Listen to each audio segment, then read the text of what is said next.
সালটা 1989। সকাল সকাল রশিদ ঘটকের আগমনে হেমলতা ভীষণ বিরক্ত হন। তিনি বারবার পই পই করে বলেছেন, পদ্মর বিয়ে আমি এখনই দিব না, পদ্মকে আমি অনেক পড়াবো। তারপরও রশিদ উদ্দিন সপ্তাহে সপ্তাহে এক এক পাত্রের খোঁজ নিয়ে আসে। মেয়ের বয়স আর কতই বা হলো, মাত্র 16।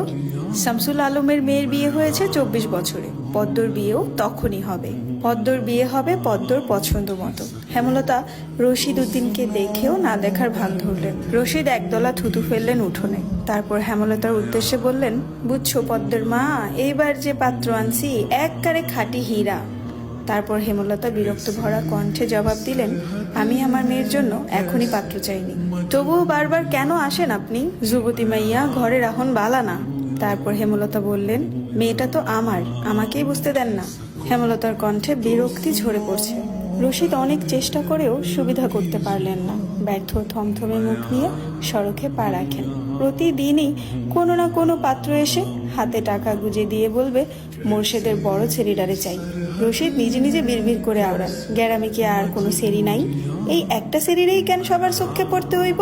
চাইলেই কি সব পাম যায়? পূর্ণা স্কুলের জামা পরে পদ্মজাকে ডাকলো, আপা, এই আপা, স্কুলে যাবি না? আপারে।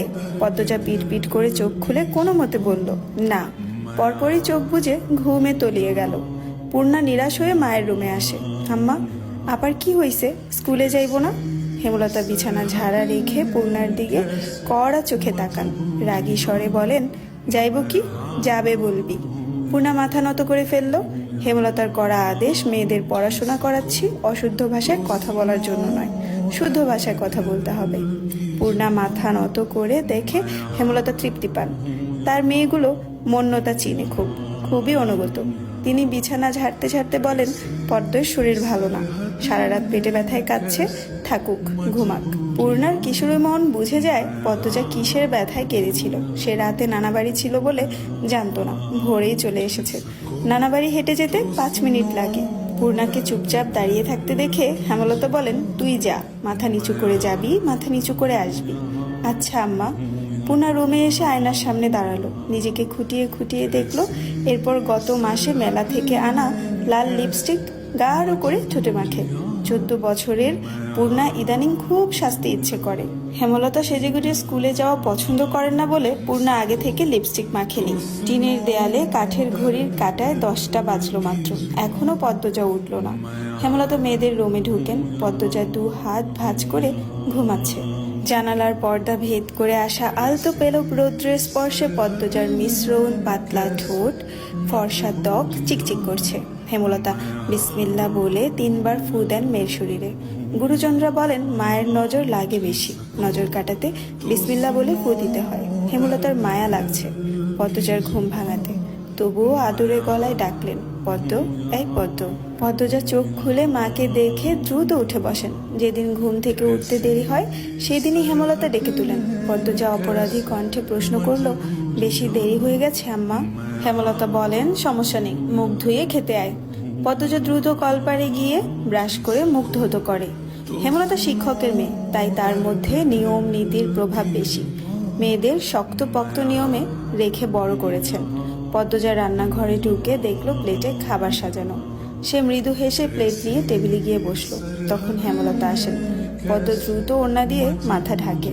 হেমলতার দেওয়া আরেকটা নিয়ম, খাওয়ার সময় মাথা ঢেকে খেতে হবে। পদ্মজা নিশ্চুপ থেকে শান্ত ভঙ্গিতে খেতে লাগলো। হেমলতা মেয়েকে সহজ কণ্ঠে বললেন, তাড়াহুড়ো করছিস কেন? মুখ ধুতে গিয়ে চুল ভিজিয়ে এসেছিস, খেয়ে রোদে বসে চুলটা শুকিয়ে নিবি। আচ্ছা আম্মা। আম্মা, পূর্ণা প্রেমা আসেন? পূর্ণা আসছে, স্কুলে গেছে। প্রেমা দুপুরে আসবে।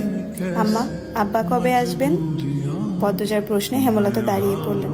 শুকনো গলায় জবাব দেন, জানি না, খাওয়ার সময় কথা বলতে নেই। হেমলতা চলে যেতেই পদ্মজার চোখ থেকে টুপ করে 1 ফোঁটা জল পড়ে পাতে।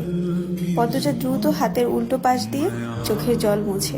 পদ্মজার জীবনে জন্মদাতা আছে ঠিকই, কিন্তু জন্মদাতার আদর নেই। সে জানে তার দোষটা কি, কেন নিজের বাবা বাকি বোনদের আদর করলেও তাকে আদর করেন না, কথা অবধিও বলেন না। 2 বার মাকে জিজ্ঞাসা করেছেন সে, আমি কি তোমাদের সত্যিকারের মেয়ে আম্মা? সন্তান হয় না বলে কি দত্তক কিনেছিলে? আব্বা কেন আমাকে এত অবহেলা করেন? ও আম্মা, বলো না। হেমলতা তখন নিশ্চুপ থাকেন। অনেকক্ষণ পর বলেন, তুই আমার গর্ভের সন্তান আর তোর বাবারই মেয়ে। এখন যা, পড়তে বস, অনেক পড়তে হবে তোর, ব্যাস এটুকুই। এর বেশি কিছু বলেন না হেমলতা। পদ্মজার কেন জানি মনে হয় একদিন হেমলতা নিজ থেকে খুব গোপন কোনো কথা বলবেন, তবে সেটা যেন সহ করার মতো হয়। এই দোয়াই সারাক্ষণ করে সে।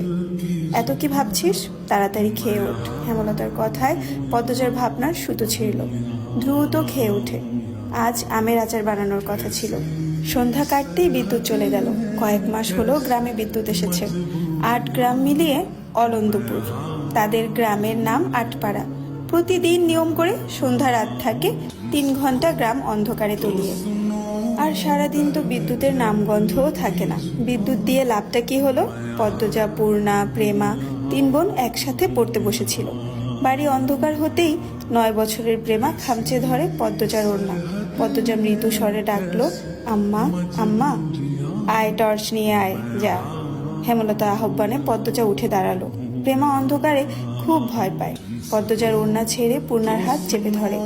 টর্চ নিয়ে রুমে ঢোকার মুহূর্তেই পদ্মজা গেট খোলার আওয়াজ পেল। উকি দিয়ে হানিফকে দেখে সে দ্রুত রুমে ঢুকে পড়ল। হানিফ পদ্মজার সৎ মামা। বুবু, বাড়ি অন্ধকার কেন? বাত্তি টাত্তি জ্বালাও। হানিফের কণ্ঠ। হানিফ, আসছিস? হেমলতার রুম থেকে বেরিয়ে পড়লেন, হাতে হারিকেন। হানিফ সবকটি দাঁত বের করে হাসলো, বলল, হ, আমি। আয়, ভেতরে আয়। হানিফ বারান্দা পেরিয়ে বড় ঘরে ঢুকে বলল, তোমার সেরিগুলান কইতে? আছে, রুমেই পড়ছে। এই আন্ধারেও পড়ে? হেমলতা কিছু বললেন না। হানিফ এই বাড়িতে আসলে কেন জানি খুব অস্বস্তি হয়, অকারণে। ওদের খাওয়ার সময় হয়েছে, তুইও খেয়ে নে। এইখানে খামু না, তোমরা সরাইখানাত যাইতে হইব। কথাটায় রসিকতা ছিল। গ্রামে থেকেও হেমলতা খাওয়ার জন্য আলাদা রুম নির্বাচন করেছেন। সেটা হানিফের কাছে রসিকতাই বটে। হেমলতা প্রশ্নের জবাবে সোজাসাপটা না দিয়ে বললেন, খেতে চাইলে খেতে আয়। পদ্মজা কিছুতেই খেতে আসলো না। কেমন জড়সড়ো হয়ে আছে। মনে হচ্ছে হানিফকে ভয় পাচ্ছে বা অবহেলা করছে। হানিফ 6 বছর সৌদিতে ছিল। 3 মাস হলো দেশে ফিরেছে। 3 মাসে যতবার হানিফ এই বাড়িতে পা রেখেছে ততবারই পদ্মজা অজুহাত দেখিয়ে দূরে দূরে থেকেছে। অনেক কিছু, তাই জোর করলেন না। আজই এই লুকোচুরির ফয়সালা হবে। হানিফ পদ্মজাকে দেখার জন্য অনেক ছলছাতুরি করলো, কিছুতেই সুযোগ পেল না। বিদ্যুৎ আসার ঘন্টা খানেক পর হানিফ চলে যায়। পূর্ণা, প্রেমা রুমে ঢুকতেই পদ্মজা ঝাঁপিয়ে পড়ে। রুদ্ধ শ্বাস কণ্ঠে বলল, কতবার না করেছি লোকটার পাশে বেশিক্ষণ না থাকতে? তোরা কেন শুনিস না আমার কথা? পূর্ণা ও প্রেমা বিস্ময়ে হতবিহ্বল হলো। পদ্মজা কখনো তাদের এমন নিষেধ দেননি, তাহলে এখন কেন এমন বলছে? হেমলতা রুমে ঢুকতেই পদ্মজা চুপসে গেল। পদ্মজা, আমার রুমে আয়। মায়ের এমন কঠিন কণ্ঠ শুনে পদ্মজার কলিজা শুকিয়ে আসে। হেমলতা নিজের ঘরে চলে যান। হেমলতা মেয়ের দিকে তীক্ষ্ণ দৃষ্টিতে তাকিয়ে আছেন। পদ্মজা নতজানু হয়ে কাঁপছে। সুন্দরীরা ভীতু আর বোকা হয়, তার দৃষ্টান্ত প্রমাণ হলো পদ্মজা। হেমলতার খুব মায়া হয় পদ্মজার সাথে উঁচু কণ্ঠে কথা বলতে। পদ্মজা রূপসী বলেই হয়তো। গোপনে আবেগ লুকিয়ে তিনি বজ্র কণ্ঠে প্রশ্ন করলেন, কি লুকাচ্ছিস? হানিফের সামনে কেন যেতে চাস না? সে কি করেছে? পদ্মজা ফোপাতে থাকে।